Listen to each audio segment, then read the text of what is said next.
आज की रेसिपी इतनी ज़्यादा अच्छी होने वाली है कि बड़े से लेकर बच्चे तक हर इंसान को बेहद पसंद आने वाली है। घर पर किसी का बर्थडे हो, कुछ खास अवसर हो या फिर घर पर ही कुछ छोटा सा प्रोग्राम या फिर किटी पार्टी हो तो आप इतना स्वादिष्ट लाजवाब केक घर पर ही बना सकते हैं।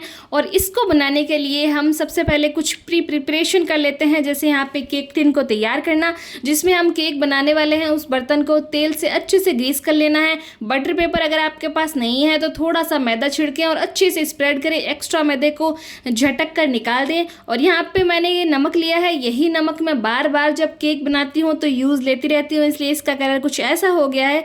तो आज हम केक कुकर में बनाएंगे तो नमक डालकर हमने यहाँ पे स्टैंड ऐड कर दिया है, जिस स्टैंड पर हम यहाँ पे हमारा जो केक का बर्तन है वो रखने वाले हैं। और जहाँ हमारे कुकर का जो ढक्कन है उसकी विसल और रिंग दोनों ही निकाल दी है हमने। और इसको ना 5 मिनट के लिए प्री हीट होने के लिए हमें रख देना है। तब तक हम केक की तैयारी कर लेते हैं। तो एक बर्तन में हमें डालना है दूध। तो यहाँ पे 3/4 कप के करीब दूध है, मतलब अगर जो बर्तन है वो चौथाया हिस्सा है तो इसका 3 भाग हमें दूध लेना है। उसके बाद आधा नींबू का रस डालना है। तो यहाँ पे दूध है वो रूम टेम्परेचर पर नहीं है, वो एकदम ठंडा दूध है। तो अच्छे से इसको नींबू डालकर मिक्स करना है, इसलिए हमारा दूध फटेगा नहीं। और अब ना अच्छे से मिक्स करने के बाद ना हम यहाँ पे डालेंगे हमारे दूध में मैदा। तो 1 कप भर के हम यहाँ पे मैदा डाल रहे हैं।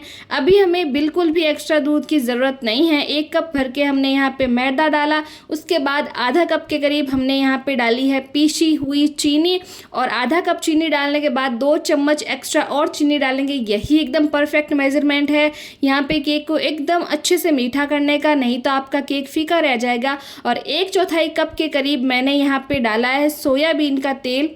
आप जब भी केक बनाने के लिए तेल का यूज़ करें तो वो बिना फ्लेवर वाला, बिना खुशबू वाला तेल यूज़ करें। कोई भी तेज़ खुशबू जैसे यहाँ पे मूंगफली का तेल या फिर सरसों का तेल यूज़ नहीं करना, हमारा केक का स्वाद एकदम ख़राब हो जाएगा।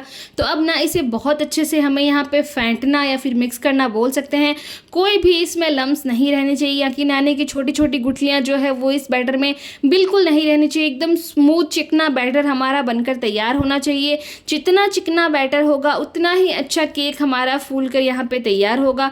तो आप देख सकते हैं कि 1 कप हमने मैदा लिया था और 3/4 कप के करीब दूध लिया था। और हमें एक्स्ट्रा दूध डालने की ज़रूरत नहीं है। अगर आपको यहाँ पे थोड़ा सा गाढ़ा या फिर पतला लग रहा हो तो आप दूध डालकर जो कंसिस्टेंसी है वो एडजस्ट कर सकते हैं मिक्सर की। और उसके बाद ना अगर आपको गाढ़ा लग रहा है तो आप दूध डालें, और पतला लग रहा है तो थोड़ा सा मैदा और चीनी भी ऐड कर सकते हैं। और अब ना हमारा यहाँ पे मिक्सचर तैयार है, आप देख सकते हैं। लेकिन अभी उसमें कुछ खास चीज़ें और ऐड करनी है।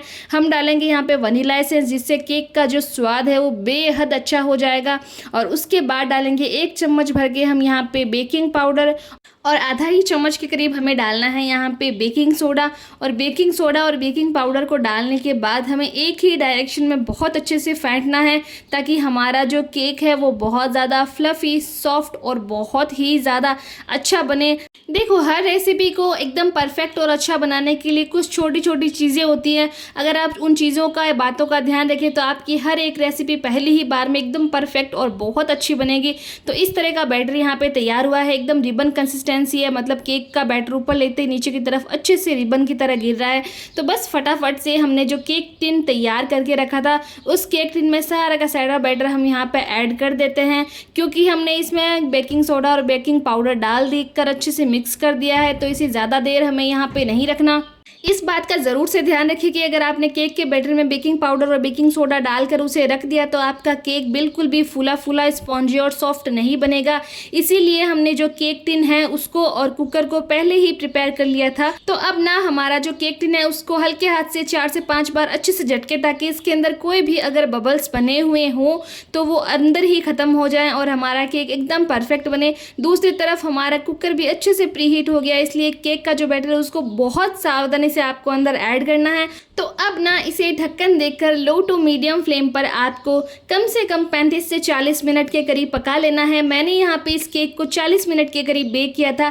बीच में 2 से 3 बार मैंने टूथपिक डाल के देख लिया था। जब केक बीच में टूथपिक आप डालें और केक का बैटर टूथपिक के चिपक रहा हो, मतलब कि आपका केक बना नहीं है, उसे थोड़ा और पकाने की ज़रूरत है।